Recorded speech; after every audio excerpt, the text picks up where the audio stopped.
Hi കൂട്ടുകാരെ, എല്ലാവർക്കും സുഖമാണോ? ഇന്ന് ഞാൻ നിങ്ങൾക്കായി ഒരു കിടിലൻ സിനിമയുമായിട്ടാണ് വന്നിരിക്കുന്നത്. ഇതൊരു ബോളിവുഡ് സിനിമയാണ്.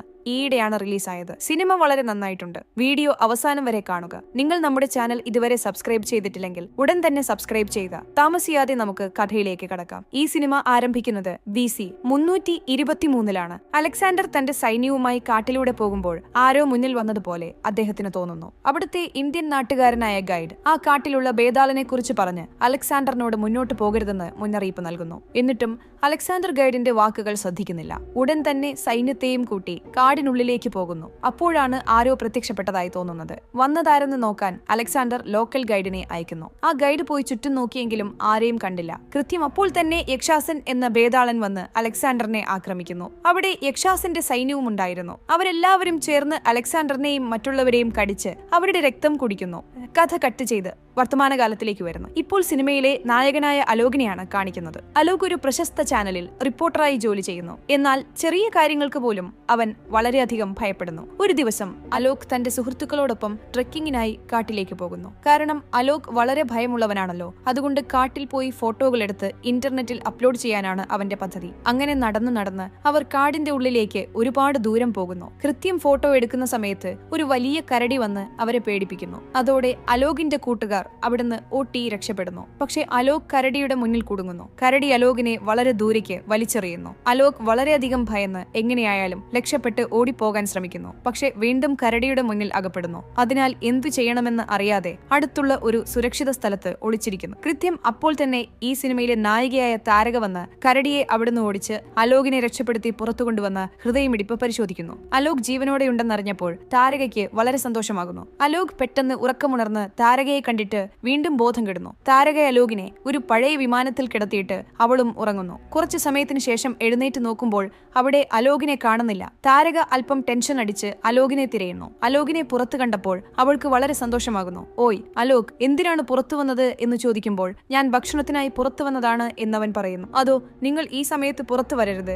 ഈ കാട് നിങ്ങൾക്ക് ഒട്ടും സുരക്ഷിതമല്ല. ഇപ്പോൾ നിങ്ങളുടെ ആരോഗ്യവും അത്ര നന്നല്ല. നിങ്ങൾ നോർമലായ ശേഷം ഞാൻ തന്നെ നിങ്ങളെ സുരക്ഷിതമായി എത്തിക്കാമെന്ന് പറഞ്ഞ് താരക അലോകിനായി ഒരു മുയലിനെ കൊണ്ടുവന്ന് കഴിക്കാൻ പറയുന്നു. പക്ഷെ അലോക് മുയലിനെ കഴിക്കുന്നില്ല. അതിനാൽ അവൾ പോയി ഗ്രേപ്സ് കൊണ്ടുവന്ന് കൊടുക്കുന്നു. അലോക് വളരെ സന്തോഷത്തോടെ ഗ്രേപ്സ് കഴിച്ച് അവൾക്കും കൊടുക്കുന്നു. പക്ഷെ അവൾ ഗ്രേപ്സ് കഴിക്കാതെ വലിച്ചെറിയുന്നു. അങ്ങനെ അവർക്കിടയിൽ ഒരു സൗഹൃദം തുടങ്ങുന്നു. അലോക് താരകയെ സ്നേഹിക്കാൻ തുടങ്ങുന്നു. അവളെ കാണാൻ നല്ല ഭംഗിയുള്ളത് കൊണ്ടും തന്നെ നന്നായി നോക്കുന്നത് കൊണ്ടും അലോക് താരകയുടെ പ്രണയത്തിൽ വീഴുന്നു. രാത്രിയായപ്പോൾ ഇരുവരും അങ്ങനെ സംസാരിച്ചിരിക്കുമ്പോൾ അലോക് താരകയെ ചുംബിക്കാൻ ശ്രമിക്കുന്നു. കൃത്യം അപ്പോൾ താരക വിചിത്രമായി പെരുമാറുന്നു. അവളുടെ പല്ലുകൾ വളരെ വലുതാകുന്നു. അതുപോലെ അലോകിനെ കടിച്ച് രക്തം കുടിക്കാൻ അവൾ ശ്രമിക്കുന്നു. പക്ഷേ അവൾ അലോകിനെ ഒന്നും ചെയ്യാതെ അവിടുന്ന് പെട്ടെന്ന് പോകുന്നു. അതേ കാട്ടിൽ മറ്റൊരു ബേതാളനുണ്ട്. അവൻ കാട്ടിൽ അലഞ്ഞു നടക്കുന്ന ഒരു കരടിയെ പിടിച്ച് അതിന്റെ രക്തം കുടിച്ച് അവരുടെ ഗ്രാമത്തിലേക്ക് കൊണ്ടുപോകുന്നു. സത്യത്തിൽ അവിടെ ഒരുപാട് ബേതാളന്മാരുണ്ട്. അവരെല്ലാവരും അവരുടെ ദേവതയെ പൂജിക്കുകയാണ്. അപ്പോൾ കരടിയുടെ രക്തം കൊണ്ടുവന്ന് ദേവതയ്ക്ക് സമർപ്പിക്കുന്നു. അതിനുശേഷം കരടിയെ കൊണ്ടുപോയി ഇരുട്ടറയിൽ ബന്ധിച്ചിരിക്കുന്ന യക്ഷാസന് കൊടുക്കുന്നു. പക്ഷെ യക്ഷാസൻ കരടിയെ ഒട്ടും സ്വീകരിക്കുന്നില്ല. എനിക്ക് കരടിയെ വേണ്ട, മനുഷ്യന്റെ രക്തമാണ് വേണ്ടതെന്ന് അവൻ ദേഷ്യത്തോടെ ചോദിക്കുന്നു. അതോടെ മറ്റു ബേതാളന്മാർ മനുഷ്യനെ തേടിപ്പോകാൻ തുടങ്ങുന്നു. ഇവിടെ അലോക് താരകയെ തെരഞ്ഞ് കാട്ടിലേക്ക് പോകുന്നു. അപ്പോഴാണ് ബേതാളൻ വന്ന് അലോകിനെ കൊണ്ടുപോകാൻ ശ്രമിക്കുന്നത്. പക്ഷെ താരക അലോകിനെ രക്ഷിക്കാൻ ശ്രമിക്കുന്നു. ഉടൻ തന്നെ താരക ബേതാളന്റെ അടുത്ത് ചെന്ന് ഈ മനുഷ്യൻ അബദ്ധവശാൽ കാട്ടിൽ വന്നതാണ്, അവനെ വിട്ടയക്കണമെന്ന് അപേക്ഷിക്കുന്നു. എന്നിട്ടും ബേതാളൻ കേൾക്കുന്നില്ല. ഞാൻ അലോകിനെ കൊണ്ടുപോയി യക്ഷാസന് കൊടുക്കാൻ പോകുകയാണ്. അവൻ ഒരുപാട് കാലമായി വിശന്നിരിക്കുകയാണ്. അവന് മനുഷ്യരക്തം വേണമെന്ന് പറഞ്ഞു. അതുകൊണ്ടാണ് അലോകിനെ കൊണ്ടുപോകാൻ ശ്രമിക്കുന്നതെന്ന് അവൻ പറയുന്നു. ഇത് കേട്ടപ്പോൾ താരകയ്ക്ക് വല്ലാതെ പേടിയാകുന്നു. അലോകിനെ എങ്ങനെയായാലും രക്ഷിക്കണമെന്ന് അവൾ തീരുമാനിക്കുന്നു. ഉടൻ തന്നെ ബേതാളൻ അലോകിനെ അടിച്ച് അവരുടെ സ്ഥലത്തേക്ക് കൊണ്ടുപോകുന്നു. അവിടെ അവരുടെ ഗുരുജിയെ കാണുന്നു. നടന്നതെല്ലാം താരക ഗുരുജിയോട് പറയുന്നു. അപ്പോൾ അദ്ദേഹം അലോകിനെ വിട്ടയക്കാൻ പറയുന്നു. പക്ഷേ യക്ഷാസന്റെ പിന്തുണക്കാർ അലോകിനെ കൊല്ലാൻ തീരുമാനിക്കുന്നു. ഉടൻ തന്നെ അവർ അലോകിനെ കൊണ്ടുപോയി യക്ഷാസനുള്ള ഗുഹയിൽ തള്ളിയിടുന്നു. അലോക് ഗുഹയുടെ ഉള്ളിലേക്ക് പോയ ഉടൻ യക്ഷാസനെ കാണുന്നു. യക്ഷാസനെ കണ്ടിട്ട് അലോക് അല്പം പേടിക്കുന്നു. കാരണം യക്ഷാസൻ വിലങ്ങണിഞ്ഞിരിക്കുകയാണ്. അവനും കാണാൻ മനുഷ്യനെ പോലെ തന്നെയാണ്. പക്ഷെ യക്ഷാസൻ ഒരു ബേതാളനാണെന്ന കാര്യം അലോകിന് അറിയില്ല. യക്ഷാസൻ അലോകിനോട് കുറച്ചുനേരം ഇംഗ്ലീഷിൽ സംസാരിക്കുന്നു. നിങ്ങൾക്ക് ഇംഗ്ലീഷ് അറിയാമോ എന്ന് അലോക് ചോദിക്കുമ്പോൾ അതെ, ഞാൻ ഒരുപാട് ഇംഗ്ലീഷുകാരുടെ രക്തം കുടിച്ചിട്ടുണ്ട്. അങ്ങനെ അവരുടെ ഭാഷ എനിക്കും അറിയാമെന്ന് അവൻ പറയുന്നു. ഇത് കേട്ടപ്പോൾ അലോക് ഞെട്ടുന്നു. എന്താ ഇവൻ ഇംഗ്ലീഷുകാരുടെ രക്തം കുടിച്ചെന്നോ? ഫ്രീഡം ഫൈറ്റർ ആയിരിക്കുമെന്ന് അവൻ വിചാരിക്കുന്നു. അങ്ങനെ യക്ഷാസൻ അലോകിനെ വാക്കുകളിൽ കുടുക്കി രക്തം കുടിക്കാൻ ശ്രമിക്കുന്നു. കൃത്യം അപ്പോൾ തന്നെ താരക വന്ന് അലോകിനെ രക്ഷപ്പെടുത്തി ഒരു കുന്നിൻ മുകളിലേക്ക് കൊണ്ടുപോകുന്നു. പിന്നാലെ ബേതാളന്മാർ വരുന്നത് കണ്ടിട്ട് താരകയ്ക്ക് എന്തു ചെയ്യണമെന്ന് മനസ്സിലാകുന്നില്ല. എങ്ങനെയായാലും അലോകിനെ രക്ഷിക്കണമെന്ന് അവൾ തീരുമാനിക്കുന്നു. ഉടൻ തന്നെ അലോകിനോട് കുന്നിൻ മുകളിൽ നിന്ന് താഴേക്ക് ചാടാൻ പറയുന്നു. പക്ഷെ താരകയെ വിട്ടു പോകാൻ അലോകിന് തോന്നുന്നില്ല. അതിനാൽ അലോക് താരകയെയും കൂട്ടി വീട്ടിലേക്ക് പോകാൻ ശ്രമിക്കുന്നു. അലോകിന്റെ ജീവൻ രക്ഷിക്കാൻ വേണ്ടി എന്തു റിസ്ക് എടുക്കാനും താരക തയ്യാറാകുന്നു. ഉടൻ തന്നെ അലോകിനെയും കൊണ്ട് കുന്നിൻ മുകളിൽ നിന്ന് റോഡിലേക്ക് ചാടുന്നു. അപ്പോഴാണ് ഒരു വാൻ വരുന്നത്. അവർ അതിൽ വീഴുന്നു. അതിനുശേഷം അലോക് താരകയെയും കൂട്ടി വീട്ടിലേക്ക് പോകുന്നു. വീട്ടിൽ അലോകിന്റെ അച്ഛനും അമ്മയും അലോക് മരിച്ചുപോയെന്ന് വിചാരിച്ച് അവന്റെ ഫോട്ടോ വെച്ച് ഒരുപാട് കരയുന്നു. ഇപ്പോൾ അലോക് ശരിക്കും വന്നത് കണ്ടിട്ട് വീട്ടിലുള്ളവരെല്ലാം വളരെ സന്തോഷിക്കുന്നു. പക്ഷെ അലോകിന്റെ അച്ഛന് മാത്രം ഇത് വിശ്വസിക്കാൻ കഴിയുന്നില്ല. ഉടൻ തന്നെ അലോകിനെ ഒരു റൂമിലേക്ക് കൊണ്ടുപോയി ചില ചോദ്യങ്ങൾ ചോദിക്കുന്നു. അച്ഛൻ ചോദിച്ചതിനെല്ലാം അലോക് കൃത്യമായി ഉത്തരം നൽകുന്നു. അതിനാൽ അച്ഛന് അല്പം വിശ്വാസമാകുന്നു. അവിടെ താരകയെ കണ്ടിട്ട് ഈ പെൺകുട്ടി ആരാണെന്ന് അച്ഛൻ ചോദിക്കുന്നു. അച്ഛ, എന്നെ കരടിയിൽ നിന്ന് രക്ഷിച്ചത് ഈ കുട്ടിയാണ്. പാവം വീട്ടുകാർ അവൾക്ക് ഇഷ്ടമില്ലാത്ത കല്യാണം കഴിപ്പിക്കാൻ ശ്രമിച്ചപ്പോൾ ഞാനാണ് കൂട്ടിക്കൊണ്ടുവന്നതെന്ന് അലോക് പറയുന്നു. അതോടെ അമ്മ താരക വീട്ടിൽ താമസിക്കാൻ സമ്മതിക്കുന്നു. അതേ ദിവസം രാത്രി എല്ലാവരും ഒരുമിച്ച് അത്താഴം കഴിക്കുന്നു. പക്ഷെ താരക അവർ കൊടുക്കുന്ന വെജിറ്റേറിയൻ ഭക്ഷണം കഴിക്കാതെ തനിക്ക് നോൺ വെജ് വേണമെന്ന് പറയുന്നു. പക്ഷെ അവരാരും നോൺ വെജ് കഴിക്കില്ല. താരകക്കാകട്ടെ നല്ല വിശക്കുന്നുണ്ട്. അങ്ങനെ അവർ ഭക്ഷണം കഴിക്കുമ്പോൾ താരക പെട്ടെന്ന് തുമ്മുന്നു. അതോടെ അവിടെ ഇരുന്ന ഗ്ലാസ് പൊട്ടുന്നു. ഇതെല്ലാം കണ്ടിട്ട് അലോകിന്റെ അമ്മ പേടിച്ച് താരകയോട് പോയി കിടക്കാൻ പറഞ്ഞ് റൂമിലേക്ക് അയക്കുന്നു. പക്ഷെ അലോകിന്റെ അച്ഛന് താരകയെ വിചിത്രമായി തോന്നുന്നു. ഒരുപക്ഷെ ഈ പെൺകുട്ടി തന്റെ മകനെ വശീകരിച്ച് സ്വത്തുക്കളെല്ലാം തട്ടിയെടുക്കാൻ വന്നതാകുമെന്ന് അദ്ദേഹം കരുതുന്നു. ഇവിടെ റൂമിൽ അലോക് താരകയുമായി സംസാരിക്കുമ്പോൾ അവൾ ഒരു പട്ടിയെ കാണുന്നു. ഉടൻ തന്നെ ആ പട്ടിയുടെ അടുത്തേക്ക് അവൾ പറന്നു പോകുന്നു. താരക അങ്ങനെ വായുവിൽ പറന്നു പോകുന്നത് അലോകിന്റെ അച്ഛൻ കാണുന്നു. അദ്ദേഹം വേഗത്തിൽ ഓടിച്ചെന്ന് ഭാര്യയോട് പറയുന്നു. പക്ഷെ ഭാര്യ അത് വിശ്വസിക്കുന്നില്ല. ഇവിടെ താരക പട്ടിയെ പിടിച്ച് രക്തം കുടിക്കാൻ ശ്രമിക്കുന്നു. കൃത്യം അപ്പോൾ അലോക് വന്ന് പട്ടിക്കുട്ടിയെ രക്ഷിക്കുന്നു. അതിനുശേഷം അലോക് താരകയെയും കൂട്ടി ഒരു പബ്ബിൽ പോകുന്നു. പബ്ബിൽ താരക റെഡ് വൈൻ കണ്ടിട്ട് അത് രക്തമാണെന്ന് വിചാരിച്ച് കുടിക്കുന്നു. അതോടെ അവൾക്ക് നല്ല ലഹരി വന്ന് ഡാൻസ് ചെയ്യുന്നു. അതിനുശേഷം അലോക് അവളെയും കൂട്ടി വീട്ടിലേക്ക് പോകുമ്പോൾ കുറച്ച് ആൺകുട്ടികൾ അവരെ പിന്തുടരുന്നു. അലോക് അവർക്ക് നേരെ ദേഷ്യപ്പെട്ട് മുന്നറിയിപ്പ് നൽകാൻ പോകുന്നു. പക്ഷേ അവർ അലോകിനെ അടിച്ചിടുന്നു. അപ്പോൾ താരകയ്ക്ക് വല്ലാതെ ദേഷ്യം വന്ന് അവിടെയുള്ള ആൺകുട്ടികളെ നന്നായി അടിച്ചിടുന്നു. അതുപോലെ അവളുടെ യഥാർത്ഥ രൂപം കണ്ട് എല്ലാവരും വല്ലാതെ പേടിക്കുന്നു. അവൾ എല്ലാവരെയും കൊന്ന് രക്തം കുടിക്കാൻ ശ്രമിക്കുന്നു. പക്ഷേ അപ്പോൾ തന്നെ അലോക് വന്ന് അവളെ വീട്ടിലേക്ക് കൂട്ടിക്കൊണ്ടുപോയി സംസാരിക്കുന്നു. ഓയ് പെണ്ണെ, നീ രക്തം കുടിക്കുമോ എന്ന് ചോദിക്കുമ്പോൾ അതെ അലോക്, ഞാൻ രക്തം കുടിച്ചാൽ മാത്രമേ എനിക്ക് ജീവിക്കാൻ കഴിയൂ എന്നവൾ പറയുന്നു. ഇത് കേട്ടപ്പോൾ അലോക് വല്ലാതെ ഭയന്ന്, എന്താ താരക, ആരെങ്കിലും മൃഗങ്ങളെ കഴിക്കുകയല്ലേ ചെയ്യൂ, നീ എന്താ അവയുടെ രക്തം കുടിക്കുമോ? അപ്പോൾ നീ ഒരു വാമ്പയർ ആണോ എന്ന് ചോദിക്കുമ്പോൾ അല്ല, ഞാൻ വാമ്പയർ അല്ല, ഞങ്ങൾ എല്ലാവരും ബേതാളന്മാരാണ് എന്ന് അവൾ പറയുന്നു. അപ്പോഴാണ് അവൾ ബേതാളന്മാരെ കുറിച്ച് അലോകിനോട് പറയുന്നത്. സത്യത്തിൽ ബേതാളന്മാരെല്ലാവരും ദുഷ്ടന്മാരുടെ രക്തം കുടിച്ചാണ് ജീവിക്കാറ്. ഒരു ദിവസം ദുഷ്ടന്മാരെല്ലാവരും നല്ലവരെ കൊല്ലുന്നു. അങ്ങനെ നല്ലവർ മരിച്ചപ്പോൾ ബേതാളന്മാർ വിഷമിക്കുന്നു. മനുഷ്യരക്തത്തിൽ വിഷമുണ്ടെന്ന് പറഞ്ഞ് അന്നു മുതൽ മനുഷ്യരക്തം കുടിക്കുന്നത് അവർ നിർത്തുന്നു. പക്ഷേ അവരുടെ നേതാവായ യക്ഷാസൻ നിയമങ്ങൾ പാലിക്കാതെ മനുഷ്യരെ കൊന്ന് അവരുടെ രക്തം കുടിക്കുന്നു. അതോടെ അന്നു മുതൽ ഇന്നുവരെ യക്ഷാസനെ ഗുഹയിൽ ബന്ധിച്ചിരിക്കുന്നു. ഇപ്പോൾ സത്യം മനസ്സിലാക്കിയ അലോക് താരകയെ കുറ്റപ്പെടുത്തുന്നില്ല. കൃത്യം അപ്പോൾ തന്നെ അവരുടെ വീട്ടിലേക്ക് ഇൻസ്പെക്ടർ വന്ന് താരകയെ മറ്റൊരു റൂമിലേക്ക് കൊണ്ടുപോയി സംസാരിക്കുന്നു. സത്യത്തിൽ ഇൻസ്പെക്ടറും ഒരു ബേതാളനാണ്. അദ്ദേഹം ഇൻസ്പെക്ടറായി ജോലി ചെയ്ത് ജനങ്ങളെ സംരക്ഷിക്കുകയാണ്. പക്ഷെ ഇപ്പോൾ താരകയടിച്ച ആൺകുട്ടികൾ മരിച്ചതുകൊണ്ട് ഇൻസ്പെക്ടർ താരകയെ ചോദ്യം ചെയ്യാൻ വരുന്നു. സത്യത്തിൽ ആ ആൺകുട്ടികളെ കൊന്നത് താരകയല്ല, യക്ഷാസന്റെ ആളുകൾ വന്ന് അവരെയെല്ലാം കൊന്ന് രക്തം കുടിച്ചു പോവുകയാണ്. പക്ഷെ അവരെ അടിച്ചത് താരകയായതുകൊണ്ട് അവളാണ് അവരുടെ രക്തം കുടിച്ചതെന്ന് ഇൻസ്പെക്ടർ വിചാരിക്കുന്നു. അതുകൊണ്ടാണ് താരകയോട് ഈ വീട്ടിൽ നിന്ന് ദൂരേക്ക് പോകാൻ പറയുന്നത്. ഇവിടെ നിന്നാൽ ഇനിയും മനുഷ്യരക്തം കുടിക്കാൻ തോന്നുമെന്നും പറഞ്ഞ് അലോകിനെയും കുടുംബത്തെയും ഉപേക്ഷിച്ച് ദൂരേക്ക് പോകാൻ പറയുന്നു. താരക ഉടൻ തന്നെ അലോകിന്റെ അടുത്ത് ചെന്ന്, എനിക്ക് നിങ്ങളുടെ അടുത്ത് താമസിക്കാൻ കഴിയില്ല, ഞാൻ പോവുകയാണേ എന്ന് പറയുന്നു. ഇവിടെ തന്നെ നിൽക്കണമെന്ന് അലോക് പറയുന്നു. എന്നിട്ടും താരക കേൾക്കുന്നില്ല. ഞാൻ നിങ്ങളുടെ കൂടെയുണ്ടെങ്കിൽ നിങ്ങളുടെ ജീവന് അപകടമാണ്, അതുകൊണ്ടാണ് പോകുന്നതെന്ന് പറഞ്ഞ് ബസ്സിൽ പോകുന്നു. താരകയെ തടയാൻ അലോക് വളരെ വേഗത്തിൽ കാർ ഓടിച്ചു വരുന്നു. പക്ഷെ അപ്രതീക്ഷിതമായി കാറിന് വലിയ ആക്സിഡന്റ് സംഭവിക്കുകയും അലോകിന് ഒരുപാട് പരിക്കേൽക്കുകയും ചെയ്യുന്നു. ഇത് കണ്ടിട്ട് താരക വേഗത്തിൽ അലോകിന്റെ അടുത്ത് വന്ന് അവന്റെ ജീവൻ രക്ഷിക്കാൻ ശ്രമിക്കുന്നു. പക്ഷെ അലോക് മരിക്കുന്നു. ഇനി എന്ത് ചെയ്യണമെന്ന് അറിയാതെ അവൾ തന്റെ എല്ലാ നിയമങ്ങളും മാറ്റിവെച്ച് അലോകിനെ കടിക്കുന്നു. എന്നിട്ടും അലോക് ബോധം വീഴുന്നില്ല.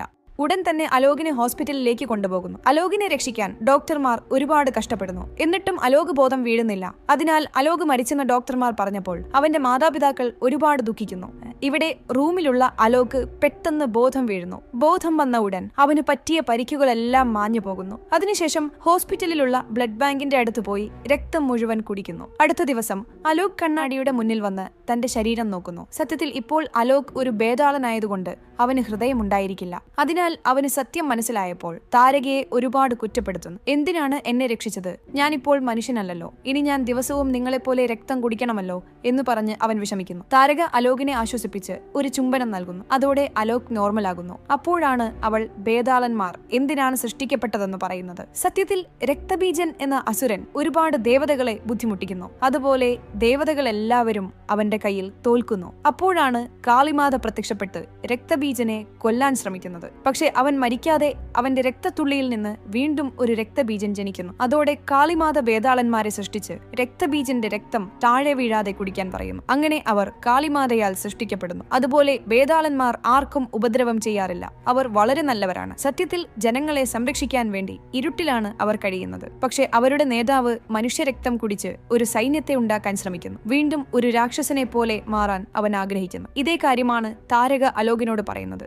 അടുത്ത ദിവസം അലോക് ഓഫീസിലേക്ക് പോകുന്നു. പക്ഷെ ലിഫ്റ്റിൽ ഒരുപാട് തിരക്കായതുകൊണ്ട് അവൻ പറന്ന് ബിൽഡിംഗിന്റെ മുകളിലേക്ക് പോകുന്നു. അതുപോലെ അവന് ഒരുപാട് ശക്തികളും ലഭിക്കുന്നു. ഒരു ദിവസം അലോകിന്റെ അച്ഛൻ ഷേവ് ചെയ്യുമ്പോൾ രക്തം വരുന്നു. രക്തം കണ്ടപ്പോൾ അലോകിന് രക്തം കുടിക്കാൻ തോന്നുന്നു. പക്ഷെ എങ്ങനെയോ കൺട്രോൾ ചെയ്ത് അവൻ മിണ്ടാതെ പോകുന്നു. അടുത്ത ദിവസം മുതൽ താരക അലോകിന് ട്രെയിനിങ് കൊടുക്കുന്നു. അതായത് എങ്ങനെ മുകളിലേക്ക് പറക്കണം, അതുപോലെ സൂപ്പർ പവറുകൾ എങ്ങനെ ഉപയോഗിക്കണം എന്നതെല്ലാം പഠിപ്പിക്കുന്നു. അതിനുശേഷം വീട്ടിലേക്കും പറന്നു തന്നെയാണ് വരുന്നത്. പക്ഷെ ഇത്തവണ അലോകിന്റെ അച്ഛൻ ഇത് കാണുന്നു. എടാ, മെയിൻ ഡോറിലൂടെ വരാതെ എന്തിനാണ് ജനലിലൂടെ വരുന്നത് എന്ന് ചോദിക്കുമ്പോൾ അപ്പോൾ താരക അലോകിനെ കുറിച്ചുള്ള സത്യം മുഴുവൻ പറയുന്നു. അങ്കിളെ, നിങ്ങളുടെ മകൻ ഓൾറെഡി മരിച്ചുപോയി. ഞാനാണ് അലോകിനെ കടിച്ച് ഒരു ഭേദാളനെ പോലെ മാറ്റിയത്. അതുപോലെ ഞങ്ങൾ തമ്മിൽ പ്രണയത്തിലാണെന്നും പറയുന്നു. ഇത് കേട്ടപ്പോൾ അദ്ദേഹം വല്ലാതെ ഞെട്ടുന്നു. ഓയ് പെണ്ണെ, നിനക്ക് സ്നേഹിക്കാൻ നിങ്ങളുടെ ഗ്രൂപ്പിൽ ആരെയും കിട്ടിയില്ലേ? എന്റെ മകനെ സ്നേഹിച്ച് ഇങ്ങനെ മാറ്റിയല്ലോ എന്ന് പറഞ്ഞ് ഒരുപാട് കരയുന്നു. അടുത്ത സീനിൽ മുംജിയ സിനിമയിലുള്ള ഫാദറിനെ കാണിക്കുന്നു. ഫാദറിന്റെ അടുത്ത് തോടൽ സിനിമയിലുള്ള ജനാർദ്ദനൻ വന്ന് ഭാസ്കറിനെ കുറിച്ച് പറയുന്നു. സാർ, ഒരു ദിവസം ഭാസ്കർ ഒരു രാക്ഷസനുമായി ഫൈറ്റ് ചെയ്തു. അന്ന് രാക്ഷസൻ അടിച്ച അടിയിൽ ഞങ്ങളുടെ ഭാസ്കറിന് വീണ്ടും തോടയിലായി ചെന്നായ മാറാൻ കഴിയുമില്ല.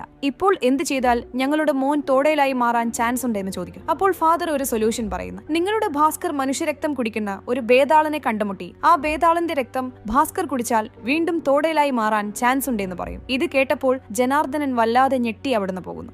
അപ്പോഴാണ് അലോകിനെ കൂട്ടി അവന്റെ അച്ഛൻ ഫാദറിന്റെ അടുത്ത് വന്ന് അലോകിനെ കുറിച്ച് പറയുന്നത്. സത്യം മനസ്സിലാക്കിയ ഫാദർ അലോക് ഒരു ഭേദാളനായി മാറിയെന്ന് പറയുന്നു. അതോ ഫാദർ ഇതിനൊരു പരിഹാരമില്ലേ എന്ന് ചോദിക്കുമ്പോൾ ഇല്ലെന്ന് പറയുന്നു. കാരണം കോഴിമുട്ടയെ ഓംലെറ്റ് ആക്കി മാറ്റാൻ കഴിയും, പക്ഷെ ഓംലെറ്റിനെ കോഴിമുട്ടയായി മാറ്റാൻ കഴിയില്ലെന്ന് പറയുന്നു. അതായത് മനുഷ്യനെ ഭേദാളനാക്കി മാറ്റാൻ കഴിയും, പക്ഷെ ഭേദാളനെ മനുഷ്യനായി മാറ്റാൻ ഇമ്പോസിബിൾ ആണെന്ന് പറയുന്നു. അതോടെ അച്ഛൻ വളരെ വിഷമത്തോടെ അലോകിനെ കൂട്ടിപ്പോകുന്നു. അലോക് പോയ ഉടൻ ഫാദർ ജനാർദ്ദനനെ വിളിച്ച് അലോകിനെ കുറിച്ച് പറയുന്നു. എടാ, ഇപ്പോൾ വന്നവൻ ഒരു ഭേദാളനായി മാറിയിരിക്കുകയാണ്. നിങ്ങളുടെ ഭാസ്കർ അവന്റെ രക്തം കുടിച്ചാൽ വീണ്ടും തോടയിലായി മാറുമെന്ന് പറഞ്ഞ് അലോക് ഇരുന്ന സ്ഥലത്തു നിന്ന് ഒരു തുണിയെടുത്ത് ഈ തുണി ഭാസ്കറിന് കൊടുക്കണമെന്ന് പറയും. ജനാർദ്ദനൻ ആ തുണി കൊണ്ടുപോയി ഭാസ്കറിന് കൊടുത്ത് ഭേദാളനെ കണ്ടെത്തി രക്തം കുടിക്കാൻ പറയുന്നു. ഉടൻ തന്നെ ഭാസ്കർ ആ തുണിയുടെ മണം പിടിച്ച് അലോകിന്റെ അടുത്ത് വന്ന് അവന്റെ രക്തം കുടിക്കാൻ ശ്രമിക്കുന്നു. പക്ഷെ അലോക് രക്തം കൊടുക്കാതെ ഭാസ്കറുമായി ഫൈറ്റ് ചെയ്യുന്നു. ഭാസ്കറും അലോകിനെ ഒരുപാട് അടിച്ച് എങ്ങനെയായാലും രക്തം കുടിക്കാൻ ശ്രമിക്കുന്നു. എന്നിട്ടും ഭാസ്കറിന് കടിക്കാൻ പോലും ചാൻസ് കിട്ടുന്നില്ല. അപ്പോൾ അലോക് ഒരു തുള്ളി രക്തം കൊടുത്ത് കുടിക്കാൻ പറയുന്നു. ഉടൻ തന്നെ ഭാസ്കർ ഓടിച്ചെന്ന് ആ രക്തത്തുള്ളി കുടിക്കുന്നു. അങ്ങനെ ഒരു തുള്ളി രക്തം കുടിച്ച ഉടൻ ഭാസ്കറിന് ഒരുപാട് പവർ ലഭിക്കുന്നു. ഉടൻ തന്നെ തോടയിലായി മാറിയ ഭാസ്കർ അലോകിനെ ഒരുപാട് അടിച്ച് ബിൽഡിംഗിന്റെ മുകളിൽ നിന്ന് തള്ളി താഴെയിട്ട് കൊല്ലാൻ ശ്രമിക്കുന്നു. അപ്പോഴാണ് താരക വന്ന് രക്ഷിക്കുന്നത്. അതിനുശേഷം ഭാസ്കർ അവിടുന്ന് പോകുന്നു. പക്ഷേ അലോകിന്റെ ശരീരത്തിലുള്ള രക്തം മുഴുവൻ കുടിക്കാൻ അവൻ ആഗ്രഹിക്കുന്നു. കാരണം കൂടുതൽ കുടിച്ചാൽ കൂടുതൽ പവർ ലഭിക്കാൻ ചാൻസ് ഉണ്ടല്ലോ. അതിനാൽ ഇപ്പോൾ അലോകിനെ വിട്ട് അവൻ പോകുന്നു. ഇൻസ്പെക്ടർ താരകയുടെ അടുത്ത് വന്ന് അവൾക്ക് മുന്നറിയിപ്പ് നൽകുന്നു. നീ നിയമങ്ങൾ തെറ്റിച്ച് വലിയ തെറ്റാണ് ചെയ്തത്. നീ അലോകിനെ കടിക്കാതെയിരിക്കണമായിരുന്നു. ഇപ്പോൾ ആ തോടയിൽ ഇവനെ തെരഞ്ഞു നടക്കുകയായിരിക്കും. അതുപോലെ നീ നിയമങ്ങൾ ലംഘിച്ചതുകൊണ്ട് യക്ഷാസിന് ഇപ്പോൾ വിടുതൽ നേടും. യക്ഷാസിന് പകരമായി നീ ശിക്ഷ അനുഭവിക്കേണ്ടി വരുമെന്ന് പറയുന്നു. പക്ഷെ അലോകിനെ വിട്ടു പോകാൻ താരക സമ്മതിക്കുന്നില്ല. ഉടൻ തന്നെ ഇൻസ്പെക്ടർ താരകയെയും അലോകിനെയും കൂട്ടി ഒരു പാർട്ടിക്ക് പോകുന്നു. അവിടെ ഡാൻസർ ഉൾപ്പെടെ എല്ലാവരും ഭേദാളന്മാരായി. ഇൻസ്പെക്ടർ അലോകിനെ ഒരുപാട് രക്തം കുടിപ്പിച്ച് ബോധം കെടുത്തുന്നു. വീണ്ടും അലോക് ബോധം വന്നപ്പോൾ നോക്കുമ്പോൾ താരകയെ കാണുന്നില്ല. സത്യത്തിൽ താരകയെയും കൂട്ടി വേതാളന്മാർ യക്ഷാസന്റെ അടുത്ത് പോകുന്നു. കാരണം താരക നിയമങ്ങൾ ലംഘിച്ചതുകൊണ്ട് അവളെ ബന്ധിക്കാനാണ് അവരുടെ തീരുമാനം. അതിനാൽ സത്യം മനസ്സിലാക്കിയ അലോകിനെ ഒന്നും ചെയ്യാൻ കഴിയുന്നില്ല. ഉടൻ തന്നെ വീട്ടിൽ വന്ന് നടന്നതെല്ലാം അച്ഛനോട് പറയുന്നു. അച്ഛൻ താരകയെ എങ്ങനെയായാലും കൂട്ടിക്കൊണ്ടുവരാൻ പറയുന്നു. അതുപോലെ താരകയെ മരുമകളായി അംഗീകരിക്കുന്നു. പക്ഷേ നിയമങ്ങൾ തെറ്റിച്ച് താരകയെ കൂട്ടിക്കൊണ്ടുവരുന്നത് വളരെ കഷ്ടമാണെന്ന് പറയുന്നു. എന്നിട്ടും അച്ഛൻ കേൾക്കുന്നില്ല. എടാ അലോക്, ആ പെൺകുട്ടി നിനക്ക് വേണ്ടി നിയമങ്ങൾ ലംഘിച്ച് നിന്നെ രക്ഷിച്ചു. നീയും അവളെ രക്ഷിക്കാൻ വേണ്ടി നിയമങ്ങൾ തെറ്റിച്ചാൽ എന്താണ് തെറ്റ്? പോയി എന്റെ മരുമകളെ കൂട്ടിക്കൊണ്ടുവരൂ എന്ന് പറഞ്ഞ് അവനെ അയക്കുന്നു. അലോക് താരകയെ തിരഞ്ഞ് കാട്ടിലേക്ക് പോകുന്നു. പക്ഷെ അവിടെ കാട് മാത്രമേ കാണുന്നുള്ളൂ. വേതാളന്മാരുള്ള സ്ഥലം കാണുന്നില്ല. കുറച്ചുനേരം ചുറ്റും നോക്കിയ ശേഷം ഒരു മരത്തിൽ കൈവയ്ക്കുന്നു. അപ്പോൾ ആ മരം മറ്റൊരു സ്ഥലത്തേക്ക് അവനെ കൊണ്ടുപോകുന്നു. അവർ ആർക്കും കാണാത്ത ഒരു രഹസ്യ സ്ഥലത്താണ് താമസിക്കുന്നത്. അലോക് ആ സ്ഥലത്ത് പോയി അവിടെ നടക്കുന്ന കാര്യങ്ങൾ നോക്കുന്നു. അവിടെ താരകയെ ബന്ധിച്ചിരിക്കുകയാണ്. അതുപോലെ യക്ഷാസനെ വിട്ടയച്ച് അവനെ ധാമ എന്ന് വിളിക്കുന്നു. ധാമ എന്നാൽ നേതാവ് എന്നാണ് അർത്ഥം. അതിനാൽ എല്ലാവരും യക്ഷാസനെ നേതാവായി അംഗീകരിക്കുന്നു. യക്ഷാസൻ നേതാവായ ശേഷം നിയമങ്ങളെല്ലാം മാറ്റുന്നു. അതായത് മനുഷ്യരെല്ലാവരുടെയും രക്തം കുടിച്ച് അവരെയും വേതാളന്മാരായി മാറ്റാൻ അവൻ ശ്രമിക്കുന്നു. അതുപോലെ താരകയെ 100 വർഷം ഗുഹയിൽ ബന്ധിക്കാൻ ശ്രമിക്കുന്നു. അപ്പോഴാണ് അലോക് വന്ന് 100 വർഷം വേണ്ട, 2 വർഷം ഗുഹയിൽ ബന്ധിച്ചാൽ മതിയെന്ന് പറയുന്നത്. എന്നിട്ടും യക്ഷാസൻ കേൾക്കുന്നില്ല. ഉടൻ തന്നെ മനുഷ്യരെ അയച്ച് അലോകിനെ അടിക്കാൻ പറയുന്നു. അലോക് അവരെയെല്ലാം നന്നായി അടിച്ച് താഴെയിടുന്നു. അപ്പോൾ യക്ഷാസൻ കൂടുതൽ ശക്തി നേടാൻ വേണ്ടി തന്റെ സൈന്യത്തെ കടിച്ച് രക്തം കുടിച്ച് കൂടുതൽ പവർഫുൾ ആകുന്നു. അതുപോലെ താരകയെയും കൊല്ലാൻ ശ്രമിക്കുന്നു. പക്ഷെ വീണ്ടും അലോക് വന്ന് താരകയെ രക്ഷപ്പെടുത്തി യക്ഷാസനുമായി ഫൈറ്റ് ചെയ്യുന്നു. യക്ഷാസന്റെ അടുത്ത് ഒരുപാട് ശക്തിയുള്ളതുകൊണ്ട് അലോകിനെ കടിച്ച് കൊല്ലുന്നു. അങ്ങനെ അലോക് വീണ്ടും മരിക്കുന്നു. അലോക് മരിച്ചപ്പോൾ താരക വളരെ ദുഃഖത്തോടെ ഉറക്കെ അലറുന്നു. അവൾ ഉറക്കെ അലറിയപ്പോൾ ദേവതയുടെ അടുത്തുള്ള ശക്തി അലോകിന്റെ ശരീരത്തിലേക്ക് വരുന്നു. അതിനാൽ അലോക് വീണ്ടും ജീവിക്കുന്നു. പക്ഷെ ഇത്തവണ അലോകിന് അവന്റെ ഹൃദയം തിരിച്ചു വരുന്നു. അതായത് അലോക് വേതാളനായപ്പോൾ അവന് ഹൃദയം ഉണ്ടായിരുന്നില്ല. അതിനാൽ ഇപ്പോൾ അവന് വീണ്ടും ഹൃദയം തിരിച്ചു വരുന്നു. ആർക്കാണോ ഹൃദയം ഉണ്ടായിട്ടും വേതാളനായിരിക്കുന്നത് അവനാണ് നേതാവായിരിക്കേണ്ടതെന്നൊരു നിയമമുണ്ട്. അതിനാൽ ഇപ്പോൾ അലോക് വേതാളനാണ്, അതുപോലെ ഹൃദയവുമുണ്ട്. ഇന്നു മുതൽ അവർക്ക് നേതാവായി അലോക് ഉണ്ടാകും. അതിനുശേഷം അലോക് യക്ഷാസനുമായി ഫൈറ്റ് ചെയ്ത് കൊല്ലാൻ ശ്രമിക്കുന്നു. പക്ഷെ താരക തടഞ്ഞ്, നിങ്ങൾ യക്ഷാസനെ കൊന്നാൽ നിങ്ങൾ തമ്മിൽ എന്ത് വ്യത്യാസമുണ്ടാകും? അതുകൊണ്ട് വിട്ടയക്കണമെന്ന് പറയുന്നു. അതിനാൽ അലോക് യക്ഷാസനെ വിട്ടയച്ച് വീണ്ടും അതേ ഗുഹയിൽ ബന്ധിക്കുന്നു. അതുപോലെ അലോക് മനുഷ്യർക്കും വേതാളന്മാർക്കും രക്ഷകനായിരിക്കും. ഇവിടെ ഗുഹയ്ക്കുള്ളിലുള്ള യക്ഷാസന്റെ അടുത്ത് തോടേലിനെ അടിച്ച രാക്ഷസൻ വന്ന് യക്ഷാസനെ വിടുവിച്ചു കൊണ്ടുപോകുന്നു. സത്യം മനസ്സിലാക്കിയ അലോക് യക്ഷാസനുമായി യുദ്ധം ചെയ്യാൻ റെഡിയായി നിൽക്കുന്നു. കാരണം യക്ഷാസനും രക്തബീജനെ പോലെ തന്നെയാണ്. അവൻ മനുഷ്യരെ കടിച്ച് രക്തം കുടിച്ച് സൈന്യത്തെ ഉണ്ടാക്കാൻ ശ്രമിക്കുന്നു. ഇപ്പോൾ അലോക് യക്ഷാസനേക്കാളും പവർഫുൾ ആകണമെങ്കിൽ തോടേലിന്റെ രക്തം കുടിക്കേണ്ടതുണ്ട്. അതുകൊണ്ടാണ് തോടേലിന് വേണ്ടി വെയിറ്റ് ചെയ്യുന്നത്. ഇവിടെ ഭാസ്കർ തോടേലായി മാറിയ ശേഷം അലോകിന്റെ അടുത്തേക്ക് വരുന്നു. ഇവിടെ വെച്ച് ഈ സിനിമ അവസാനിക്കുന്ന കൂട്ടുകാരെ. സിനിമയെക്കുറിച്ച് നിങ്ങൾക്ക് എന്ത് തോന്നിയെന്ന് കമന്റ് ചെയ്യുക.